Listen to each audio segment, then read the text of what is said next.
Welcome back to the channel, folks. Keith here from Commando Hoops Celtic. This is your first time viewing the channel. Please hit that subscribe button below. A thumbs up or a comment below would be appreciated. There's no better feeling smiling when Celtic score late. It means that the opposition club that thinking that we're dropping points are going to be literally devastated. Devastated because the 9-point gap has been maintained thanks to the return of the Mac, Callum Mcgregor.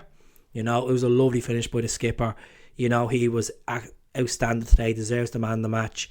And the amount of touches he's had, he has the most touches than any other player in the league.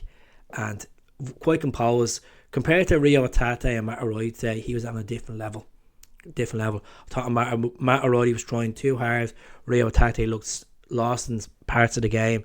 David Turnbull came on the second half and gave Celtic a new dynamic. And he played pretty well. You know, James Forrest and him came on with Yakimakis towards the 70th minute, and it pays off. It's 3 points. It's a clean sheet. No one sent off. Aberdeen dig deep, and that's what happens when you're playing against the champions. You're going to park the bus, and it was frustrating to watch it at times. I didn't think we were going to actually get it over the line at one point, and it was great to see we never stopped, kicked in towards the 18th minute. And look, we tried, and that goal came out nothing. Came out absolutely nothing. And James to get that assist. I know it was a little flick back. It's great for James Forrest's stats as well. I thought James Forrest played well when he came on. But Liel Abada, when he replaced Deza Maeda for the second half, I thought he was outstanding. I thought he really played well. You know, super sub Liel Abada. You know, you could see that he was getting a lot of ball, a lot of service up that flank. Anthony Ralston had an average game today. I thought Greg Taylor, I have to say, he's been outstanding all season, and I thought he played poor today. Now, some people might disagree with me. I just thought he's crossing the ball wasn't great. I just overall, you know, Starfelt and Carter Vickers quite composed. They didn't have to worry about a lot at the back. Aberdeen didn't really test us. Johnny Hayes came on the second half and got a chance up, pushed up, but as soon as he got to the tip of the box, he fell over. The ball was won back by Celtic. So Livingston on Wednesday, how we all feeling? I really believe, when I mark my words and I say this again, I think it's going to be 15 points in January.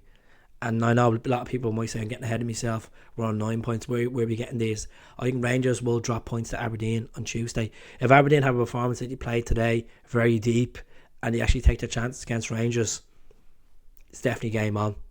And we have to beat Livingston on Wednesday night. So overall, Callum said, you know, he was asked when he was out, how did he deal with it? You know, he said he was a level-headed person. He had the right people around him. He was eager to come back, and performances like that from the skipper today just shows, just justifies we need him. We need him. You know, he's more effective when he's actually playing more of a forward role, but Callum has that role where he's, you know, defensive midfielder, and he does get up when we're chasing the game. So he could have had 2 or 3 today. We just didn't get the chance to hit the trigger in the final third. And I think that's where Celtic, when it came to it, didn't feel like we had a plan B in the game. But it's 3 points. We can all celebrate tonight. We can all go out, have a whiskey, have a brandy, focus on Livy, then focus on St. Johnson, and then get Hibs out of the way Easter Road, and then Ibrox. You know, if we dropped points today, you know, it would have been a bad account for ourselves. You could see in the Algarve, they were down in Australia, you could just see the rustiness in some players, and some of the World Cup players looked a bit tired. But Carter Vickers quite composed. Thought he had a good game. So yeah, that's really it for me. Do subscribe to the channel. I'll speak to you all soon. Hell.